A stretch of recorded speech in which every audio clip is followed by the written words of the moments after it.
It's a rough start. Hey y'all! We were thinking that might be interesting to talk about because not a lot of people talk about like dominance aggression, like true aggression in a dog. Yeah, and I feel like we talked a little bit about that last time. Like, well, just a little bit more of what you were talking about with like more resource guarding and possession, like the difference between that. That's true. And we then could talk something because with, feed into that with that true aggression, what you're talking about. Yeah. As opposed to like more of the fear-based. Because everyone talks about fear aggression, which I mean that is the most common. Right. That is the most common. One of it's not fear aggression. But when it's not. And I was actually thinking about all of this last night because I was, in case we were going to talk about it today, but I was like, I feel like, so I've had some people say like, oh, like I don't know if that dog, if it was like dominance aggression or forward aggression or not. You will know. If you aren't sure, then it's not. And there's like this narrative and they're like, the poor baby's just scared. Yeah.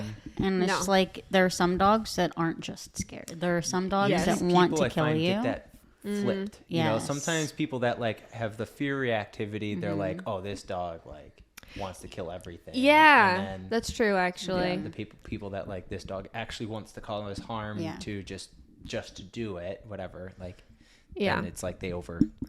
Well, and the way you would address fear aggression versus like forward aggression is so drastically different.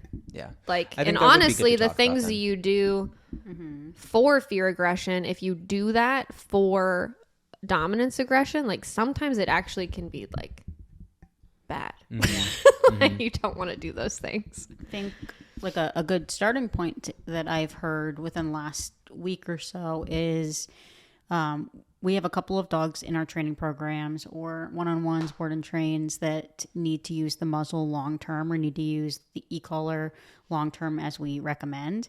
But I've heard several times from clients in the process of some of these major issues, when can I take the muzzle off? When can I take the muzzle off? Yeah. And I think like in society, we're always kind of rushed to get this idea of perfection, and we see the muzzle as not being there yet or not being successful yet, whereas the muzzle can allow us to be successful and not have those like outbursts or those aggression issues and work on things safely. So if your dog is in a muzzle, you're working on muzzle training for aggression, cat chasing, whatever it may be, it's okay to take your time. Yeah, absolutely. Not having to use the muzzle is not your sign of success. Yes. Right. That's not how it works. And success is just success. It doesn't matter what the tools are you have to use, what management techniques you have to use. Like, if you're able to have success in areas that you weren't before, that's valid. Yeah. It's not like not good enough because you can't take the muzzle off yet or something. And that's like the mental block people get into is just because they have to use the muzzle long term, that they're concerned that they're haven't reached like the epitome of all their dog can accomplish. But especially like, I think we just try to rush past it too quickly. Yeah. Like the call I overheard you making the other day to one of your clients, you were like, I want you to use that muzzle until it feels stupid. And they were like, it doesn't feel stupid yet. Yeah. Yes. And you're like, keep going. Yes. Yes. Because why? Yeah. Right. You know what I mean? Like, why? Right. Why? Maybe it's embarrassing for people that the dog has a muzzle, or they somehow think that like they're not doing all they can, or the dog's somewhat unhappy because of the muzzle. But in reality, like the dog I just sent home, Rudy, we're still in muzzle with the cats because that dog has potential to kill those cats. Well, and then you'd filmed a video recently too of, I think you were at like Barnes and Noble or something with a dog with a muzzle, and I feel like a lot of people are scared to use muzzles in public settings because they're worried about other people saying stuff. Yeah. And just like you had kind of mentioned in that video, I think it was just something where it's like, you're there for a reason to work through those issues. And as long as you're doing it appropriately, right, you're putting the dog in that situation to work through that, the muzzle is going to be your best friend. And like, why would you take that off just because of what other people think? It's like the seat belt or the training wheels in the process of dealing with some major issues. And there are some dogs, and I'm not saying that we can cap our success, but there are some dogs that likely need muzzled for the rest of their lives in certain situations and areas like people coming over, out in public, things like that. Oh, yeah. And I think, too, like, to know if you're ready, an important note is that if you have a dog that you're having to use a muzzle for and you're going out in public, the muzzle at that point should be not because you don't have control of the dog. It should be that you can't control the environment they're in. So if your dog is still out of control, slapping a muzzle on and taking it there is inappropriate. Yes. You should not be doing that. Your dog shouldn't be actively lunging and muzzle punching people and not being able to function in that type of setting. If that's still happening, then you need to scale back and either do like more low-key training and not like going to Crocker Park or a really busy area or outdoor shopping center or something like that quite yet. Those moments are, I have the muzzle on the dog because I'm confident I can control this dog. But if a random kid came up and tried to grab its ear or somebody didn't listen to me and ran up and petted it or something like that, I need to cover my ass and make sure that nothing is going to be dangerous about this situation. Right. You've already kind of worked your success up to that point. Yes. Right? Instead of just putting them in and then, like you said, having to take that step back. Yeah. You've had the success, confident in yourself and confident in your dog that now we've reached that limit where we can address those uncontrolled situations. Exactly. Yeah. And you may have dogs, like you were saying, Bridget, that you get to that point and then you go beyond and you do get to the point where the tolerance level of the dog has increased so much that if somebody did run up and get in their immediate space or something like that, they're not a bite risk anymore. Yeah. And then at that point, I'd say that's a dog who probably doesn't need to be muzzled forever in public. But some dogs hit that point and stay there, and that's okay. Yep. Yeah. You know, because you can't change the programming of a dog that has a certain tolerance level or threshold for things. Yeah. It's like just basic safety and like, you know, we have to assess like how we feel in the situation too. Like, and not only look at the dog centric, like, oh, my dog doesn't like the muzzle, so I'm going to take it off and be like, does this muzzle make me feel more confident going out in public with my dog and exploring things and running into situations where shit hits the fan and we work through it and I'm able to see that I do have control.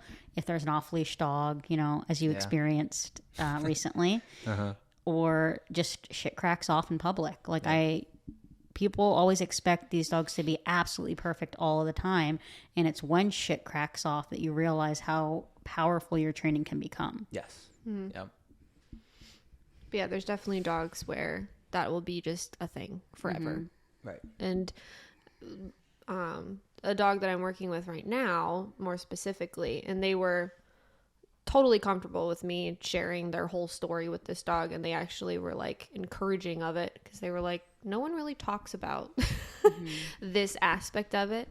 And so they actually wanted me to talk about it a little bit because they thought it could be really useful for people. So they had I did a in-home lesson with them yesterday, and they were like, I really wish someone would talk about this stuff more because they have a German Shepherd who will need muzzled for the rest of his life anytime he's around strange people. And that's never going to change. And I don't care how much progress he makes. It's similar to my dog. Like, I don't care how much progress he makes. You can't suddenly forget that what their core of their being is and what they actually are. Yeah. Because he's not a fearful dog. He's not anything like that. He's just a very, very dominant dog. And this is a very touchy, controversial topic in and of itself when you start talking about dominance in dogs, because for whatever reason, now there's this whole school of thought that people are trying to pretend it doesn't exist. And I think it's really cute that you think there aren't dominant dogs, because that means you've never met one, and God bless you, because they're a whole different can of worms. Okay. And there's certainly a difference between like a dominant aggressive dog for sure than just maybe your general dominant dog. But this dog 100% is that. He has the pedigree to back it up as well. So, but his behaviors have never been fear-based. He's about 2 years old now. And progressively, as he's matured, he's gotten worse and worse and worse and worse. Despite how much training that they have done. Good quality training, right? Up until this point. This woman is actually very knowledgeable about German Shepherds. She grew up with them her whole life. She has another German Shepherd, though the personalities are very different. Mm-hmm. But it's not like she's a novice, right? You know, like she understands them. Not a first-time dog. No, not at all. Yeah. She's done search and rescue with her other German Shepherd. Yeah. She's done therapy work with dogs. Like she's not, you know, just a naive first-time owner that got a German Shepherd she couldn't handle. Right. No, this is a dog that would be hard for anyone to handle at this point. And the hard part probably wouldn't have lasted this long. No. This dog has like completely flipped over. I mean, they were very social people. They would have their like Bible study groups over every week. They would have guests over all the time. They're very sweet, hospitable people, very social, all that stuff, and literally can't have anyone on their property. Mm-hmm. Nobody can come in their home. If they're out in public with him, you get within 5 feet of them. Like, he's the real deal. Yeah. And he doesn't do it because he's scared. Mm-hmm. And I think the reason that they were so at a loss was because they didn't even really understand the idea, I guess, of dominance aggression, because as they've said, no one really talks about it, at least in a realistic fashion. Fear aggression is the main thing that's talked about. Mm-hmm. And the way that you address fear aggression will not work if you have a forward aggressive dog. Mm-hmm. It just won't. It's not a confidence issue. Right. It's two different things. Exactly. Sure. And I kind of describe it as like, there's aggression that is a means to an end. And then there's aggression that is the end. They're not using aggression to get something, right? Mm-hmm. So like a fearful dog, they use aggression to get space. Right. They use aggression to whatever, to accomplish something, to make them feel better emotionally. Mm-hmm. Even with resource guarding. They resource guard because they want you to go away or because whatever it might be. Mm-hmm. A forward aggressive dog is aggressive to be aggressive.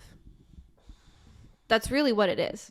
They don't care who you are, what you're doing. Yeah, they don't care. They don't care. If they will create conflict to have conflict. Yeah.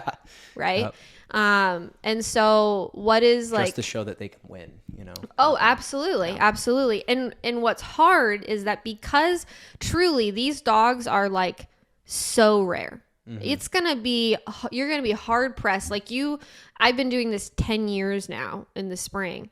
And I can think on one hand the amount of actual dominant, aggressive dogs that I've met. Like, there's not a lot of them out there. And so what's hard about that is that an average run-of-the-mill civilian who ends up with one doesn't see the red flags as the dog is maturing and growing up. And because if you get a dog like this and you raise it a certain way from a puppy, as I talk about what we've done in these lessons to address some of this behavior, I want to clarify, these are not things that I think you have to do with a dominant aggressive dog every case. Mm-hmm. Because it's just something, what we did with this dog was necessary for the age he is at, the intensity of the behaviors, how much he's gotten away with it, for how long he's gotten away with it, all of these things. But if you were to get a dog like this from a young age as a puppy, do I think that you could successfully raise that dog with very little conflict? Yes. If you knew what you had. Right. You know what I mean? If you caught it soon enough. If you caught it soon enough and you were very skilled in your craft and you knew exactly how to work with the dog and to get them to understand how to be a partner and get them to work with you and avoid, the conflict and teach them better options and get that respect from a really young age, I think that would be very doable. I see people do it all the time with high level sport dogs, like these Malinois and these German Shepherds and things like that. But the problem is that if you, again, don't know what you're looking for, don't have the skill set, or don't know how to do it, you end up with a dog who's 2 and has completely isolated you from the entire world because you have no idea how to deal with the aggression. Yep. And he is serious. He has a bite record. He doesn't just bite once. Like he goes in and he will keep trying to attack because that's what he wants to do. And that's ultimately what it comes down to. And so the unpopular opinion, or honestly fact, I would be venturing to say, is that if you have a dominant aggressive dog and they create conflict, the only way to solve that is to meet the conflict and then some. That's truly what it is. Yep. That is the only way. Yes, you have to. And again, that's where people really have a hard time with that. But then that means you've never met one. Yeah. If you don't know what I'm talking about and you've never been put in that position with a dog who truly wants to harm you and does not care. And again, it's not due to fear. It's not due to a resource. It's not due to it's truly just I want to overpower you and let you know that I am the boss here. I don't know what to tell you. That's truly the only option you have. And it's likely not, that kind of aggression is not because they've been abused in the past. No, they've raised this dog. Was he under socialized before they got him? Sure. They got him at 4 months old though. Right. They got him at 4 months old. The only things that he didn't have access to was he was like weird about different floors because he was isolated a little bit. He didn't have a ton of socialization. That does not create the dog that he became though. Let's make that very clear. Yep. That it doesn't matter what those formative years happened to create this much forward aggression. This would have happened regardless. It's very much genetic and who he is as a dog and ingrained in his lines as well. Well, he comes from very high level IGP and like Schutzhund dogs. So those dogs, and those are the dogs that get to the high levels, are the dogs that meet conflict with conflict. Those are the ones you want, the personality types. That's why it's like with certain dogs when people are like, oh, my German Shepherd, I could just drop him off at the police department and he'd just know what to do. No, he wouldn't. He'd get kicked in the face one time and he'd run away whimpering with his tail between his legs. Like, that's not how this works. You have to have a very specific kind of dog, and those are the lines that this dog comes from. So he's the real deal, and they now know that they really had no business. They said it. Yep. No business owning a dog of this caliber. But here they are, and like they're pretty committed to him, it seems. And they want to do what's going to help him. Yes. They love him. Oh, absolutely. They really do want to do what's best for him. And that's why I was saying, it's like most people would not have lasted this long. Like it shows I mean, they're clearly doing everything they can, and they want to continue, but most people would not be able to handle this dog. Oh, yeah, no. And with dogs like this, that in this particular case, like, there is no treats treats that's going to help. There's no amount of positive reinforcement. No, the reinforcement that he gets is the fight. Yes. And that's his positive reinforcement is being able to go after people and then being like, shit, like I'm going to back up. Exactly. Yes. And so what we ended up doing with him was I had them come in because we'd done a few, like some sessions a while ago, and I was under the impression that where we had kind of left things were going pretty well. And this was maybe, honestly, probably a year ago at this point, I think. And so his behaviors were less severe than they have been recently. He made a lot of progress within your program. He made a ton of progress. Yeah. And also completely gave me a green light on to share as much information about this in their situation as possible. Admittedly, one person in the party is not consistent with things. And obviously then owning a dog of this caliber and then not having the consistency and the follow through and the persistence, that's an even more dangerous situation. Because if this dog knows you're wishy-washy, that's the worst thing that can happen. And if you have a hard time being consistent, you maybe want to ask yourself if this is the right match for you. Oh, yeah. Which I'm sure that they had a period of time where they were questioning that. Yes. Because some people just like, it's no fault of their own and their intentions aren't bad. It's just very hard for them to like stay consistent. Yeah. Or we'll have periods of time where things are going great and like we're like, oh my God, he's doing awesome. And then we back up on the things that we've been doing, or we change the plan, or we alter the things, or you know, we get trapped in the world of the internet and say, oh, maybe this will work or this will work. Yeah. And then the dog's like, what are we doing? Yeah. I'm so confused. Yes. Right. And I think what ended up happening with them was, because I had some very like blunt discussions with them about the responsibility they have handling a dog like that, how they really have to take it seriously, and how the issue is that the owner feels bad correcting and doing the things that we need to and stuff like that. Yeah. And I mean, to be frank, like this dog is dangerous. Like you can't feel bad. Right. Does he feel bad? Absolutely no, he doesn't feel bad trying to hurt people. And so that's he gets just a thrill out of it. Exactly. Yeah. If anything, he likes it. Yeah. You know, and again, that's a very unpopular thing to say, but there are dogs who like being aggressive. Have you ever seen like a police dog? If you watched a cop show and they're like screaming their heads off and they want to get that. Person's holding the dog back as and they're like, much as they can. They're just screaming. And they're like, so they sound like are Chihuahuas police dogs? Yes. That was my best police dog impression. Nelson on the job.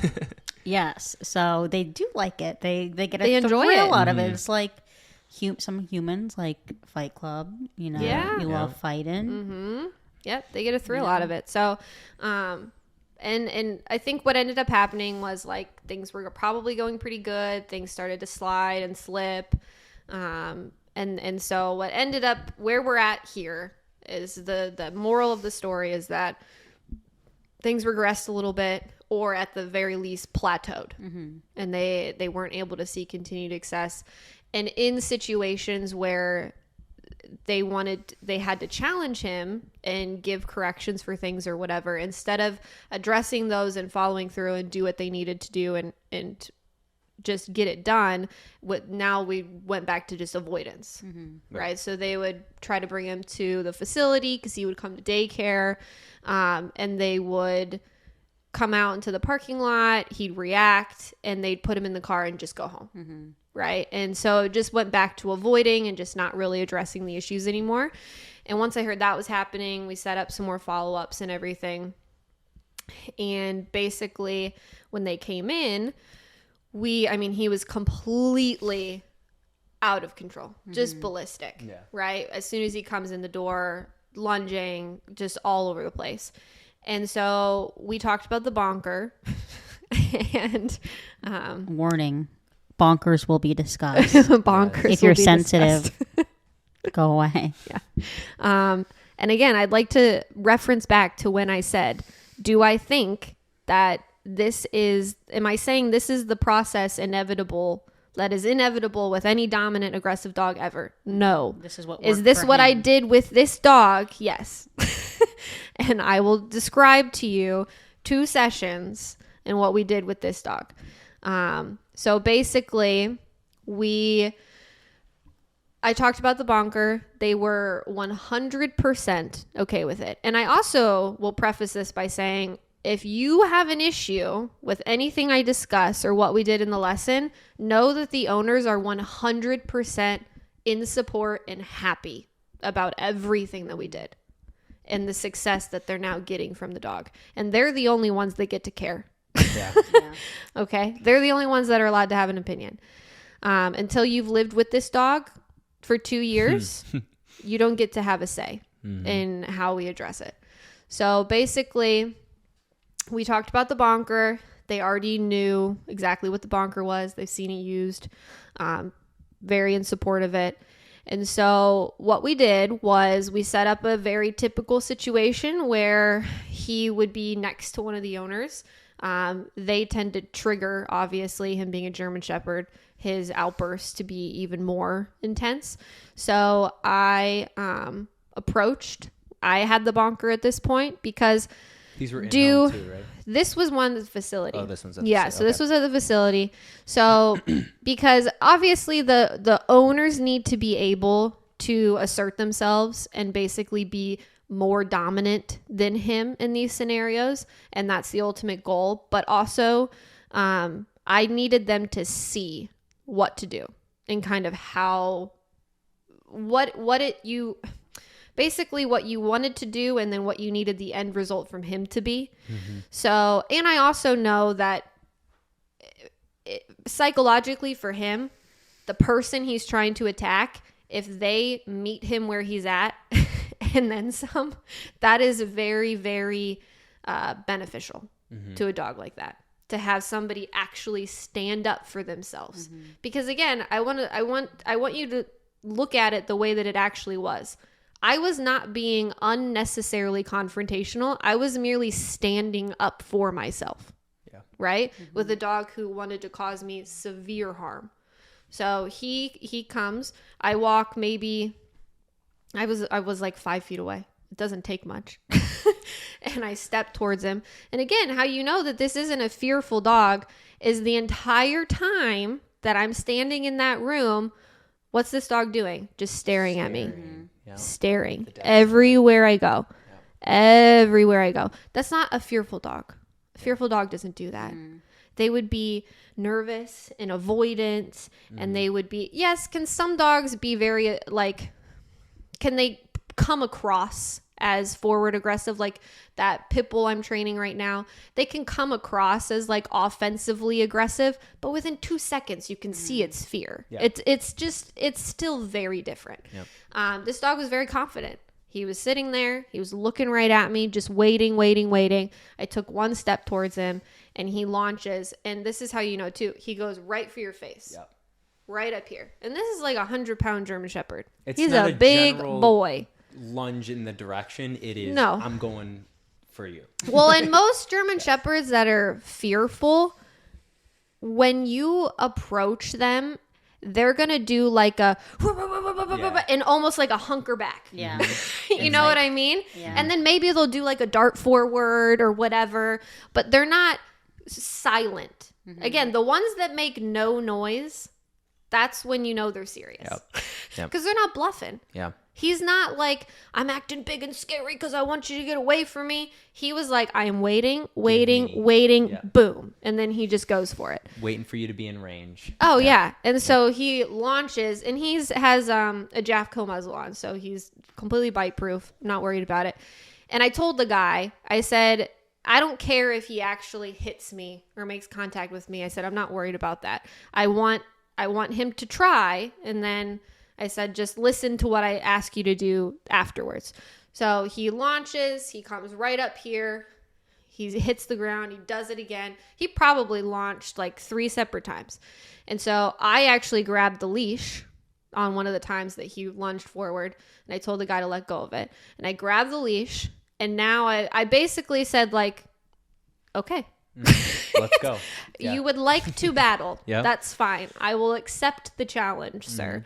And so he also has a dominant dog collar on. That is a method we were using with him for a while. So I pulled him towards me. I gave him a correction with the dominant dog collar for about 3-4 seconds. And then I had my bonker, and I bonked him about 3 times. And the point here is that he stopped. Okay. So our battle, the situation, I had to correct him to the point where the behavior stopped. Yes. Right. That's the little ansem. Yes. That's the ansem that I was talking about. And I want to be very clear that a bonker is a rolled up towel. Yeah. Okay. It is a towel. It's not meant with maybe It's like not some meant rubber to cause bands. harm. No, it's okay? not meant to hurt. It's not meant to do No. anything but startle the dog. It is meant to be psychologically. Interrupter. Yeah. It's meant to be a psychological correction. Okay. There was no actual physical pain used during this at all. And when that dog is going that crazy, It- you could have punched him in the face and he would have felt no pain. yeah, You well, know, exactly. So a rolled it's up towel is going to do nothing it's physically. It's the psychological aspect Yes, of it. So absolutely. it's like it's the fact that he said, "Here I go again. I'm going to do this, and I'm going to get away with it, and everybody's just going to submit to me, and I can do whatever I want." And then all of a sudden, somebody said, "The hell you are! Yeah. I'm not letting you do that to me." And psychologically, you can see the shift Yep. change in how they look at you. Because he's like, holy crap, someone actually, again, stood up for themselves. Right. And didn't just bow down to my bullshit Yep. and be like, sure, you can attack me and I'll run away. That's fine. And Yep. he was probably somewhat shocked. And like, I know he had a history with you, Little humbled. him listening, but he's probably likely able to perform those behaviors for a couple weeks. Oh, yeah. And then he met with you and you said, no. Yeah, this Yeah. is not happening. Not happening at all. Well, and they have, so another aspect to this that I think was really the catalyst for them coming back and kind of being more open about like things are not going well, right? Was they have a family member who is living with them now on and off because of a work situation. So, I mean, and Mosley has, again, they've had him muzzled, but the times that they've tried to have Mosley out when he's in the house, full on attack. Like the dude can't even stand in their kitchen without getting mauled, essentially, by this dog. So this was very much like we can no longer avoid like we've been trying to avoid forever, and we really have to get this under control. And so I did that. He then was in a down next to me. And that's when, guess who wasn't looking at me anymore? Yeah. He was like, Yeah. okay, I don't think I'll do that again. And so I walked him back over to his owner and put him in a down. And I stood right next to his owner for a little bit, just to kind of further prove my point. I will walk where I want to walk. Yeah.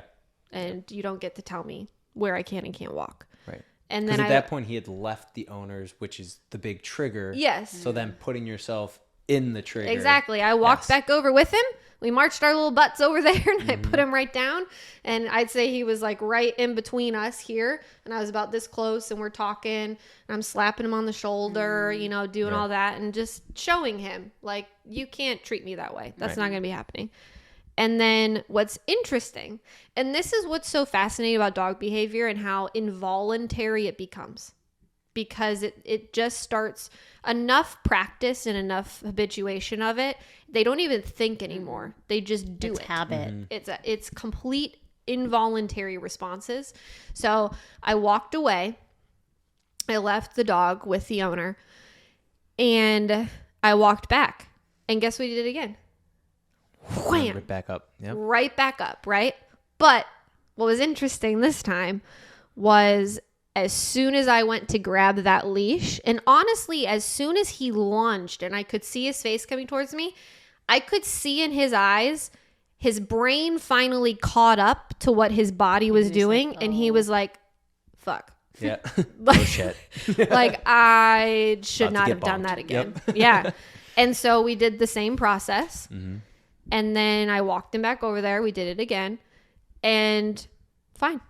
Yep. I could walk up. I could do all the things that I needed to, whatever. And again, I just want to point out, never once after we did these corrections with this dog did he then become fearful. Okay?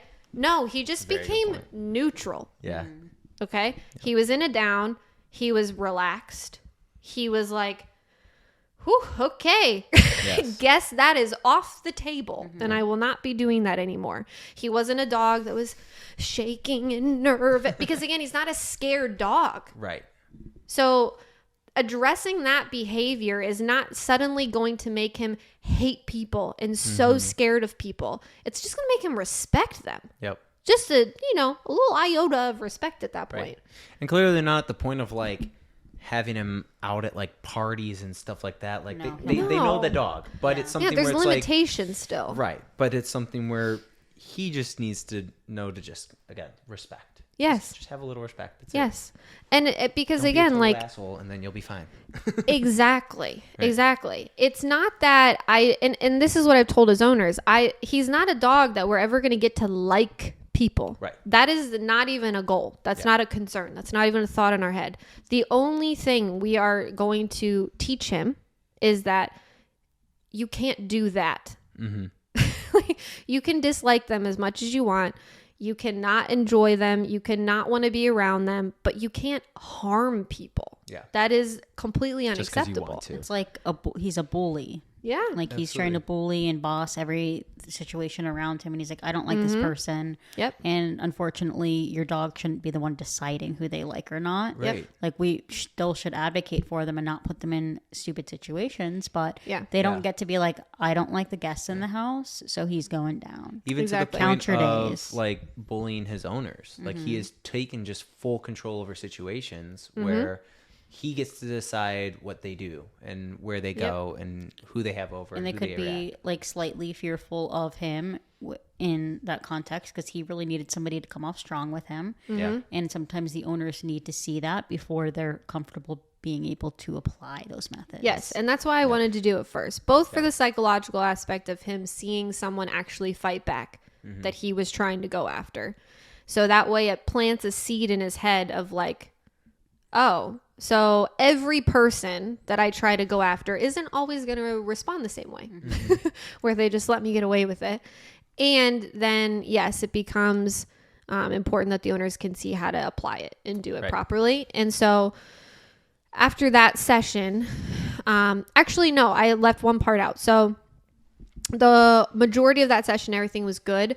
And then for the last like 20 minutes, I stayed pretty far away from him because I wanted him to see if he could settle in and maybe get a little bit spunky again, maybe a little froggy to have the owner do it. And so we set it up towards the end where I had the owner in charge of the bonker at that point, and that was going to be their job. And I walked closer, and honestly, it was like a singular, he jumped up from his down and let out a singular bark. So it was not to the severity that it had been. But I still told the owner to bonk him and correct him for that. And then we did a few more drills and he did fine. So they got the opportunity to do it once in that session. And then I told them that I was going to come do a session in the home and we would be able to address his behavior in the house because his behavior in the house is also exponentially worse than when he's out other places. I have a question about the last correction that you gave him. Yeah. Did you just give it because he barked or because he broke the down? A little Did bit you of just double both. up? Yeah. Okay, Yeah. Cool. So when I deal with dogs, Just because I could see people getting confused of like, yes, well, why would you do that? Yeah. And also it's more of a mental thing. So in that moment, his intention with that behavior he did of jumping up and then the barking and the eye contact he was giving me was him saying, back off. Yeah. That I was his intention, right? So that psychologically needs corrected. Yeah. You don't get to tell other humans what they can and cannot do. If he had just simply groaned and looked away, if he had even done a little bark but just avoidant, right? I would have let that go. Yeah. That's kind of the difference for me, is that I'm not against small reactions, but it can't be with the dog's intent to be to manipulate the human. Yeah. Still blatantly trying to scare you. Yes, exactly. Yeah. And so similarly in the house, when I went to the home, I had her muzzle him, have his dominant dog collar on, in case we wanted to use that for whatever reason. And then when I had to bring him out of the kennel, I said, just release him and tell him nothing. Just drop his leash and let's see what he does. Mm-hmm. And for a while, he was a little bit like, he was eyeing me up, you know, and I was just standing still. I wasn't doing anything. And then he took a few steps closer to me. And again, when you know, this is not like a nervous, fearful dog, okay? If he was nervous and fearful, he would avoid me. He would stay in his spot and be like, hey, she's not moving, so we're okay. Exactly. Yeah. And again, there's no tail tucked here. Yep. There's nothing. His ears are up. They are alert. He is making direct eye contact, and he is walking towards me. And so he walked over, and then I think I like turned and moved or something, and that's all it took. And he charged towards me, and so I had the bonker again at that point. I bonked him, and then he left. Yeah. Right, great. And then wherever he went, I walked, and I walked to him, and he left. And I'm not bonking or anything at this point. I'm just walking. Mm-hmm. And I'm not saying anything. I walked to him, he left. I walked to him, he left. I walked to him, he left. And I continued to impress my point that you don't get to tell me where I'm allowed to be or where I'm allowed to go. This isn't your house. If you're uncomfortable with me being in the house and you don't want me here, you leave. Yeah. I'm allowed to be here. No one's holding you back. No one's tying you down. Yeah, and that's why it was so important in that session, the importance of giving no commands. Mm-hmm. Because I don't care what he does. He just can't do that. Yeah. Yeah. That's all that it is. If I give him a command, then he is forced to stay in this one spot. Yeah. And that's not what I want. Yeah. And I did something similar with a German Shepherd I'm working with, where the first week back into the house, we did commands to control the impulse in the prey drive toward the cats. Yeah. And then our next session, no commands. Because like I'm sure you were trying to do, we don't want to rely on obedience and really uncomfortable, like forcing him to stay in a bed, forcing him to stay in it down to be able to be like, oh, I hope he won't break it, like, and fly off. And it just really like, if you move toward me, that is what you're getting corrected for. And we're being crystal fucking clear with that. Yeah. And we're not using like a bed or a down. So we're helping you kind of like, it's kind of like hand holding if we use our obedience too much. Right. They just have to learn, cut the fucking shit. Yeah. Yeah. Yep. Yeah, it is. It's I want to address the core issue of this problem. And have the dog understand that. And the core issue is that you have an attitude problem. Mm-hmm. Yeah. That's really what it is. Like there's no ifs, ands, and buts about it. Like you have a bad attitude and you need to, you know, get knocked down a couple pegs here. Mm-hmm. And so after he got corrected once for me, coming down into this space, he was fine and he was walking around normal. Again, this was not a fearful dog. Then all of a sudden he just knew I'm not allowed to do that. Mm-hmm. Yeah. So I won't do that. Yep. Was he a little bit still skeptical of me and looking at me like this when he's walking around? Yeah, but whatever. Right. I don't care. You're allowing him to have total freedom by not giving a command or anything like that, but still letting him know that there's one thing. Yeah. You can do a million other things besides that one thing. Yeah, exactly. You know? And so then I had the owner again take over with the bonker, and we had the family member that was staying with them come down. And now, mind you, Mosley has gone after this guy since he's had to live with them a number of times. So again, we're dealing with a little bit of like history of bullying here, where he's like, I know I can get one over on this guy, you know? And obviously, like an 100-pound German Shepherd coming after you, that's scary to people. Yeah. Like, it's abnormal for us to be able to have the responses we have when dogs try to attack us. Yeah. And that's just through like a lot of experience. Mm-hmm. But for most people, it's very scary. Yeah. And I get that. And like similar, like the big video that's blowing up right now with the Mal. Yeah. That dog is probably very similar. He's not probably as intent. I don't know.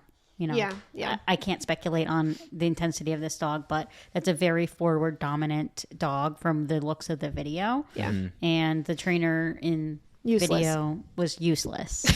So absolutely useless. He didn't want to even handle the dog. So if the dog's not having routine practice with like being like met conflict versus conflict, they're going to be like, sweet.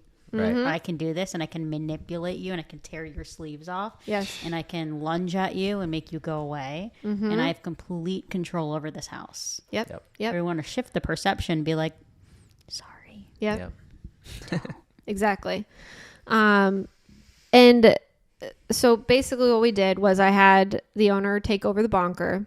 The family member came down, and already she said, honestly, if he would have even heard, the family member was staying upstairs and they'd been blocking off the staircase and stuff this whole time. And honestly, their management skills for the most part, using the muzzle, trying to like use the crate and use different barricades and stuff, like what they were really doing their best to the capacity that they could. And the family member was never harmed because he was always muzzled when he was in the same spaces. But so she had said, she's like, even the sound of him opening the door would have set him off. And at that point, the dog's just like chilling. He's just hanging out, right? Because we also just rocked his world. And he's like, well, I don't know what the rules in here now are, so I'll just hang back, see what happens. So the family member comes down the stairs, comes up the hallway, and they have like a kitchen, living room kind of connection here thing, whatever. So he comes up into the kitchen area, and I would say the dog is maybe 20 feet away on the opposite side of the room. And again, he stands up, is looking at the guy, wanders right over to him. And I told the owner, I said, when he gets to him, you may have about 5 seconds before before he does something.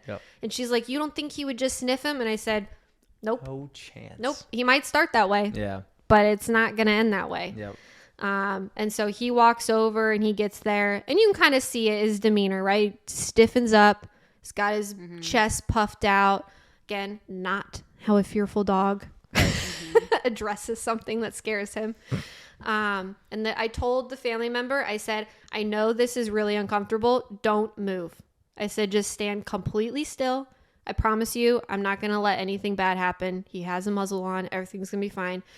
So the family member's just standing there, just like, oh my God. Like, the hardest thing. Especially after he's probably been attacked a couple times. Oh, yeah. And again, like, because this dog is intentional about it, it goes from like so quiet to boom, all of a sudden. You know what I mean? So it's just like very startling. You just don't know when it's going to happen. And so, and so he gets there, he starts doing his puffed up thing.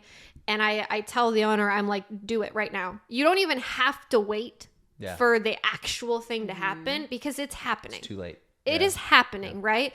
And right as she said no, and then she was going to bonk him is when it was like right at the exact same time. So either way, but she bonked him.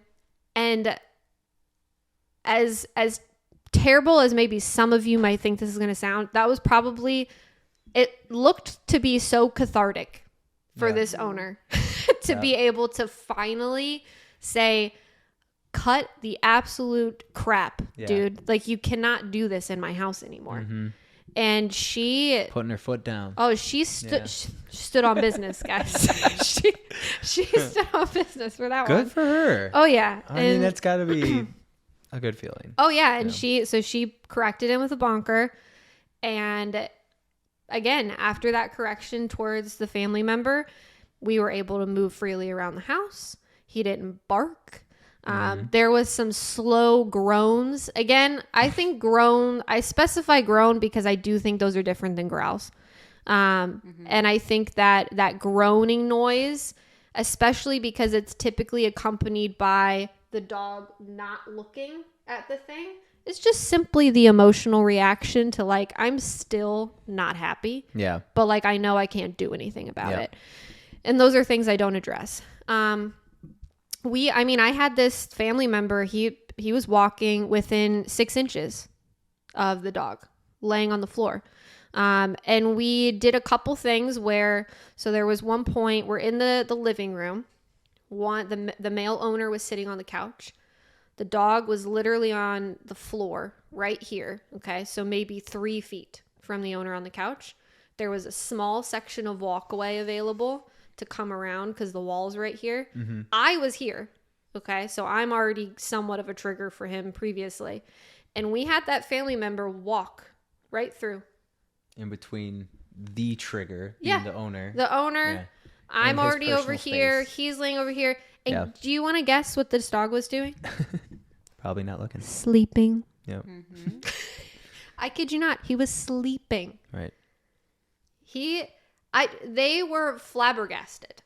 Yeah. They were like, I can't, even believe that he is not still actively trying to go after people in this house after 2 years of doing that. But also, he's sleeping. That's awesome. Like, he was so... Which is also something with a dominant dog. Those dogs are they're gonna get up and they're gonna go. Oh, Just absolutely. because you're sleepy is not no, gonna, he was resigned to the fact that this ain't my Just to fucking show the job impression. anymore. Yeah. This is not Yeah. my job anymore. But like long term, like living with a dog like him, obviously, like that is a dog that you said would probably need muzzled the rest of his life. Oh, yeah. Yeah. That won't And, change. You know, none of what your process was is you're claiming to have fixed it for indefinitely. No. And it's likely stuff that they can be the only ones that have to be able to apply that. Like Yeah. you can't be there forever. Addressing and fixing No. are two very And different. what's- and managing him. Oh, properly. yeah. But he wasn't even properly or safely managed at this point. That's the difference. Yeah. Right. Is like if he wanted to hurt someone, it didn't matter what they did. And that was the problem. Yeah. Is that not that he has that desire, that they couldn't control it if they needed to. Right. That's what we have to get to, is that you have control over this dog. And the nice thing is that because this family member is staying with them for an unforeseen amount of time on and off throughout the week, they have so much opportunity to practice.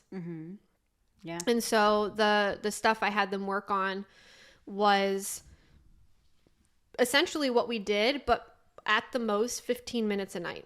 And then the rest of the night he can go in his kennel. Yeah. So it can be doable for people to like be like, okay, I'm going to set aside this time to work on this, rather than like we get distracted, we start doing the dishes, we start cooking dinner, and then the person comes in through the door, or we weren't expecting him at this time, and we have to also be prepared to address it in the moment and not keep getting caught off guard. Because getting caught off guard when you're dealing with issues that your dog has in the house, aggression toward other animals or other dogs, people that come in, you have to kind of plan it out initially. Oh yeah. And so I'm very interested to see what the feedback is in about a week, because they'll have probably, I think, like 4 more days of this person staying with them where they're able to implement some of the stuff we worked on and see the progress and everything. But I mean, just in that, hour that I was at their house was huge. Yeah. Like absolutely huge. Yeah. For them too, probably. Oh, they were, like I said, they were just beside Blown themselves. away. They're like, we can't even believe that this is possible at this point. But again, if you have a dog like that, they have to know that you're in charge. And so... And you most likely need to seek professional help. And you have to be committed to a lifetime of doing things differently than your average pet owner, and a lifetime of accepting that he is the way he is. Yes. And please don't do anything I just said. At home. Right. Yeah. Seek professional help. Yes, please. Because it's so important that you have somebody there with the knowledge and the experience to know if this is a good option, if it's not a good like every dog and situation is so different. This is just what I did for this dog. Right. Okay. So this isn't a try it at home moment. Please don't do that. No. But yeah, I really like that. That was good. Yeah. I'm excited to see and hear in about a week how things have been going. And if it crashes and fails, I'll tell you guys. Yeah. But I would be utterly dumbfounded if it did. I don't think it will. Have you guys ever met a dominant aggressive dog? Let me know. Yeah. Leave it in the comments. You wouldn't forget it. All Any right. last words? think we're good. I don't think so. All right. Thanks for hanging out with us, guys. Yeah. Thanks, guys. I hope the ASMR sounds really good in these mics too. If you're offended by what we talked about, please just go watch something that doesn't offend you. Yeah. Don't worry about letting us know. It's okay. It's okay to be offended. Yeah. Yeah. Well, Well, if you that's made Put it this- here, Yes. Put this You're in the typing comment. your Fuming comment. right now. Yes. well, Go that's ahead, actually post a it. good test. Doesn't Like matter. if you comment shit on this, I'll know you didn't watch all the way to the end, which means you didn't actually get a full context of everything that we were talking about. See, there you go. Mm-hmm. Gotcha. Alrighty. Bye, guys. Bye. See you later.